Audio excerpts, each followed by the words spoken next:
ይህንን ያውቁ ኖሯል? በመዲናችን አዲስ አበባ በኪነ ህንፃ ልቀት ወይንም በአርኪቴክቸራል ኤክሰለንስ ዘርፍ ተሸላሚ የነበረው ድርጅታችን ዲኤምሲ ሪል ስቴት አሁን ደግሞ ፓኖራሚክ እይታ ያላቸውን ፔንትሃውሶች በአፓርትመንት ዋጋ ለእናንተ አቅርበናል። እጅግ ውብና ማራኪ እይታ ያላቸው እያንዳንዳቸው ፕራይቬት ሊፍት የተገጠመላቸው ጂም፣ ስፓ፣ የመዋኛ ገንዳ እንዲሁም ደግሞ ከ10 በላይ የጋራ መገልገያዎች ያሏቸው ሲሆኑ ይህ ማለት በአጭሩ በአፓርታማ ላይ የተገነባ ቪላ ቤት ማለት ይቻላል።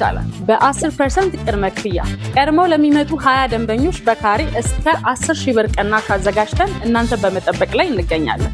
እንዲሁም ደግሞ 60% የባንክ ብድር ስላመቻቸን ወደኛ ብቅ ካሉ ለእርሶ የሚሆን አማራጭ አለ። ለበለጠ መረጃና ለሳይት ጉብኝት በ09 12 45 84 47 ይደውሉልን። ዲኤምሲ ሪል ስቴት፣ ደስታው እዚህ ጀምሮ።